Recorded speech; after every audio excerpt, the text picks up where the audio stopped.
ایک سوال یہ ہے، بتاؤ اس ملک میں مسلمان کا بچہ مسلمان رہنا چاہیے یا نہیں رہنا چاہیے؟ زور سے بتاؤ، رہنا چاہیے۔ آج اس ملک کے حالات اچھے نہیں ہیں۔ یہ ملک جس رخ اور سمت کی طرف جا رہا ہے، اس ملک کا مستقبل بڑا بھیانک اور خطرناک نظر آ رہا ہے۔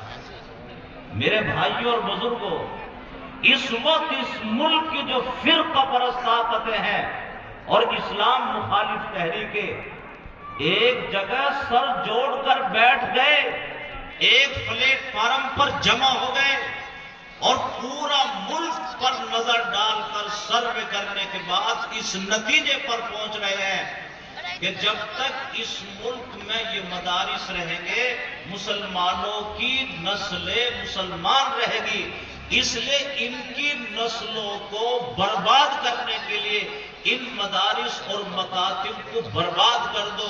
اور یاد رکھنا، اگر مدارس اور مکاتب برباد ہو گئے، آنے والی مسلمانوں کی نسلیں اس ملک میں مسلمان نہیں رہ سکتی۔ اس لیے میں آپ حضرات سے یہ اپیل اور گزارش کرنا چاہتا ہوں، اگر مدارس اسلامیہ اپنے تحفظ اور اپنی بقا کے لیے تم سے جان کی بھی قربانی مانگے تو کہو کہ جان کی قربانی دے دیں گے، لیکن ان مدارس کو برباد نہیں ہونے دیں گے انشاءاللہ۔ دونوں ہاتھ اٹھا کر کہو۔ اب لگا ہے کہ جلسہ بہادروں کا ہو رہا ہے ماشاءاللہ، اور آپ حضرات کی بہادری میں کوئی کمی بھی نہیں ہے، سب جانتے ہیں۔ اس لیے اگر یہ مدارس اسلامیہ اپنے تحفظ اور اپنی بقا کے لیے تم سے مال کی بھی قربانی مانگے تو کہو کہ مال کی بھی قربانی دے دیں گے۔ جتنے بھی مدارس ہیں ان کو ہم برباد نہیں ہونے دیں گے انشاءاللہ۔ اب بھی دونوں ہاتھ اٹھاؤ۔ یہ دونوں ہاتھ اٹھا دینا بہت بڑا تعاون ہے، اور اتنا اپنے ذہن میں بٹھا لو، ہمارے علماء کہے کہ ہاتھ اٹھاؤ، اٹھا دیا کرو، اور یہ کہے کہ کھڑے ہو جاؤ تو کھڑے ہو جایا کرو، اور یہ کہے کہ بیٹھ جاؤ تو بیٹھ جایا کرو۔ اس میں اللہ کی طرف سے تمہاری قدم قدم پر مدد آئے گی۔ تو بھئی اگر یہ مدرسے تم سے جان کی قربانی مانگیں گے تو دے دو گے یا نہیں؟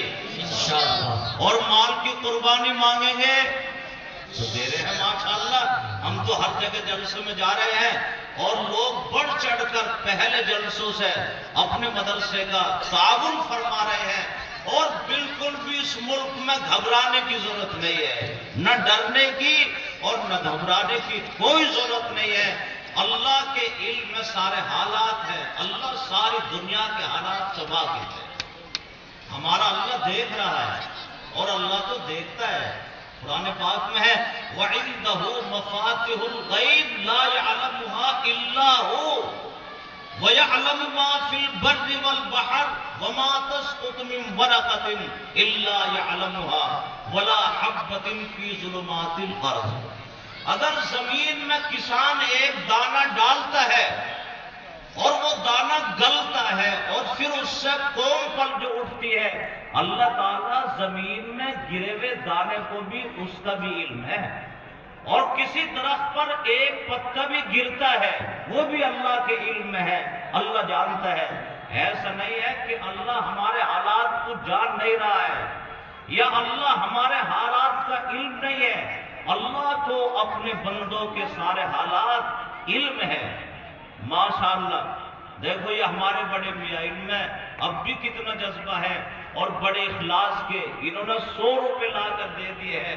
ہاتھ تو اٹھایا لیکن ہاتھ اٹھانے میں اپنے کو سچا بھی ثابت کر دیا کہ 100 کا نوٹ تھا، 100 میں نے دے دیے ہیں۔ اللہ کا فضل ہے، اللہ ان کی عمر میں برکت عطا فرمائے۔ اور بھئی پوری بستی سے یہ تمہارا پورا گاؤں، ہر گھر سے ہر بڑا چھوٹا مرد اور عورت جیسا بھی جس سے بن پڑے گا، اگرچہ ادھر پیسے لکھے جا رہے ہیں، یہ بہت اچھا نظام ہے کہ کوئی بھی نہ بچے، ہر بستی سے ہر گھر سے ہر بڑا چھوٹا مرد اور عورت، یہاں بھی 2-4 منٹ کے لیے اگر کسی کو تعاون کرنا ہو تو یہ تعاون کا سلسلہ شروع ہو جانا چاہیے۔ 5 وہاں دے دیے ہیں انہوں نے، 100 کا یہاں دے دیا، دیکھو وہاں تو جو دے رہے ہیں وہیں چلتے رہیں گے، وہیں دے دیں گے ماشاءاللہ سب وہیں دیں گے، لیکن دل کھول کے دیں گے۔ آپ حضرات بالکل تشریف رکھیں اطمینان سے۔ اور ہمارے ٹنکی کے اوپر بہت سارے لوگ چل رہے ہیں، ادھر کرنٹ بھی ہے اور وہاں سے ویڈیو بنا رہے ہیں، ہماری مائیں بہنیں بھی ادھر بیٹھی ہیں، جو ٹنکی پہ چل رہے ہیں وہ نیچے اتر جائیں۔